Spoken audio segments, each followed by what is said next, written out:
I was surrounded with some great players. I had to play or get out. So, you either loved Dwayne or you hate. You didn't hate him, but Dwayne was he was the guy's guy. I mean, he would tell different people just exactly great leadership type guy. He was never the big leader. Dickey Betts, founding member of the Allman Brothers Band, dies at 80. Dickey Betts, a founding member of the renowned rock group the Allman Brothers Band, died at his home in Osprey, Florida on Thursday. The influential guitarist, songwriter and vocalist had been battling two kinds of cancer as well as chronic obstructive pulmonary disease, COPD. He was 80 years old. The news was shared on Betts' official website in a statement by his family. Dickey was larger than life, and his loss will be felt worldwide, the statement said. Betts' blues, rock and country-influenced guitar style helped define Southern rock in the 1960s and 70s. Dickey was one of the most unique guitar stylists in the world, and you knew it was him when you heard him on record or live, said longtime Allman Brothers member Chuck Leavell, who currently serves as the Rolling Stones music director/keyboard player, in a statement shared with NPR.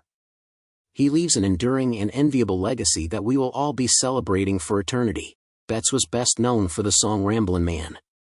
The Allman Brothers Band was initially reluctant to record the song, which Betts wrote and sang, because they thought it sounded too much like a country song. Released in 1973, Ramblin' Man went on to become the band's first and only top 10 single on the Billboard Hot 100 chart. The lean, mustachioed guitarist cut such an iconic figure that director Cameron Crowe based the rock star hero of his 2000 movie Almost Famous on him. The character in the film was played by Billy Crudup. Crudup's look, and much more, is a tribute to Dickey, Crowe said in a 2017 interview for Rolling Stone magazine. Dickey seemed like a quiet guy with a huge amount of soul, possible danger and playful recklessness behind his eyes. He was a huge presence. Forrest Richard Dickey Betts was born in 1943 in West Palm Beach, Florida. He came from a musical family and started out playing ukulele at 5 years old, before picking up the mandolin, banjo and guitar. He began performing in rock bands around Florida, which remained his lifelong home state, and joined the Allman Brothers Band at its inception in 1969. Betts started out playing co-lead guitar with Duane Allman, one of the two brothers after which the band took its name. He pushed rock guitar improvisation into new territory. The guitarist's spiraling sound is perfectly captured in the track In Memory of Elizabeth Reed on the Allman Brothers' 1971 at Fillmore East album. Betts also made his name as a songwriter with songs like Jessica and Blue Sky. After Duane Allman's death in a motorcycle accident in 1971, Betts became the Allman Brothers Band's sole guitarist and lead singer. He had a checkered relationship with the group over the years, taking breaks to perform with other ensembles and work on solo projects. But Betts wasn't able to replicate the success he had with the Allman Brothers Band when he struck out on his own. Known for his hard-living ways, Betts earned a reputation for trashing hotel rooms and taking swings at police officers. Yet according to his longtime manager, David Spiro, Betts was also a great mensch. He was such a giving man, Spiro said in an interview with NPR. He took time with his fans. He'd sign anything. He posed for every picture. The musician's generosity was also highlighted in a 2005 interview for WHYY's Fresh Air, when country music star Billy Joe Shaver described how Betts helped kickstart the music career of Shaver's son Eddie Shaver by noticing his talent and even passing along prize guitars. Dickey Betts gave Eddie Shaver his 335 that belonged to Duane Allman and a 55 Strat when he was 13 years old, Shaver said. And Dickey had recognized quicker than I did how much talent he had. Dickey Betts, a honky-tonk hellraiser who, as a guitarist for the Allman Brothers Band, traded fiery licks with Duane Allman in the band's early 1970s heyday, and who went on to write some of the band's most indelible songs, including its biggest hit, Ramblin' Man, died on Thursday at his home in Osprey, Florida. He was 80. His death was announced on social media by his family. His manager David Spiro said in a statement to Rolling Stone magazine that the cause was cancer and chronic obstructive pulmonary disease.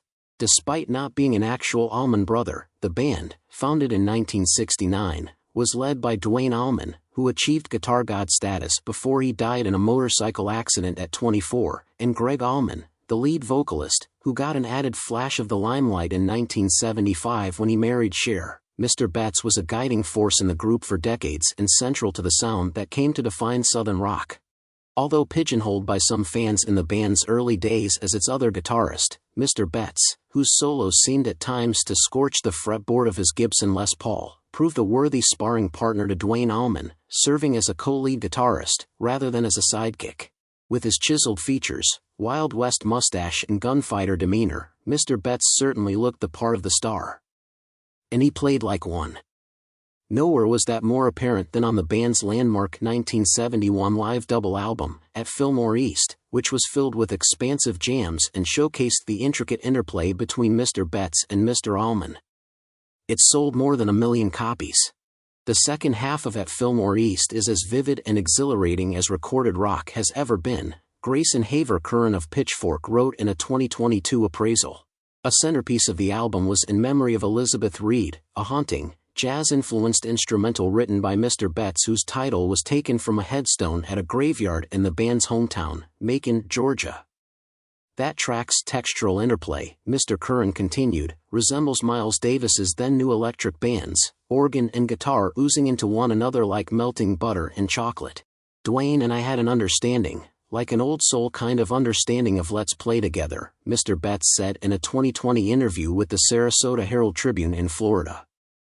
Duane would say, "Man, I get so jealous of you sometimes when you burn off and I have to follow it," and we would joke about it. So that's kind of Duane and mine's relationship. It was a real understanding. Like, come on, this is a hell of a band, let's not hot dog it up. Mr. Allman made his feelings about his bandmate clear. "I'm the famous guitar player," he once said, "but Dickey is the good one." That brilliant guitar dialogue ended in Macon on October 29, 1971, when Mr. Allman lost control of his motorcycle after swerving to miss a truck and died of extensive internal injuries sustained in the crash. Barry Oakley, the band's bassist, was killed a year later in a motorcycle accident just a few blocks from the site. Mr. Betts took over as the band's effective leader and featured guitarist when the Allman Brothers Band regrouped to complete its next album, Eat a Peach. Released in 1972, it was critically acclaimed and vaulted to number 4 on the Billboard charts. Among the album's most memorable tracks was Mr. Betts's sunny country-inflected number Blue Sky, which came to be regarded as a rock classic. The band reached new commercial heights with its follow-up the next year, Brothers Sisters, which contained 2 of Mr. Betts's signature songs, Ramblin' Man, which rose to number 2 on the Billboard Hot 100, and the upbeat instrumental Jessica. Ramblin' Man, which, like all his signature songs, Mr. Betts sang, is a carefree tale of an unfettered life on the open road. "I guess the song is more or less autobiographical," he said in a 1973 interview with the future movie director Cameron Crowe, who was then a writer for Rolling Stone. "Not right down to the point, but overall it's a pretty true song. There's a lot of things I wish I could say in my songs that I can't." He apparently made an impression on Mr. Crowe. With his horseshoe mustache and bad boy swagger, he became the inspiration for Billy Crudup's rockstar character in Mr. Crowe's quasi-autobiographical 2000 film, Almost Famous. As Mr. Crowe told Rolling Stone in 2017, Dickey seemed like a quiet guy with a huge amount of soul, possible danger and playful recklessness behind his eyes. He was a huge presence. Forrest Richard Betts was born on December 12, 1943, in West Palm Beach, Florida, one of 3 children of Harold and Sarah Betts. Growing up on the Gulf Coast in Bradenton, near Tampa, he learned an early appreciation of music from his father, a fiddler, and started playing ukulele at 5. He graduated to guitar and formed his own band in his teens. In 1967, he formed another band, The Second Coming, with Mr. Oakley.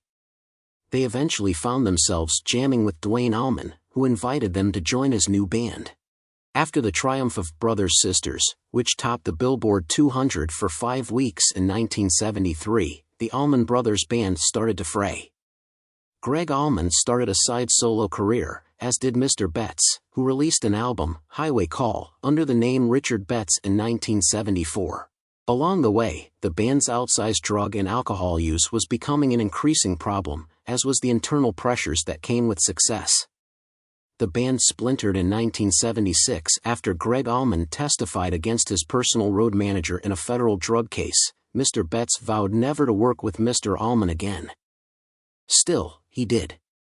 Although Mr. Betts continued with a side venture, Dickey Betts' Great Southern, in 1979 the Allman Brothers Band released a comeback album, Enlightened Rogues, reviving the twin guitar approach by adding a new guitarist, Dan Toller. The band would continue to tour and record, despite lengthy hiatuses, until 2000. That year, the group fired Mr. Betts, citing creative differences, while also alluding to continuing struggles with substance abuse, which he denied.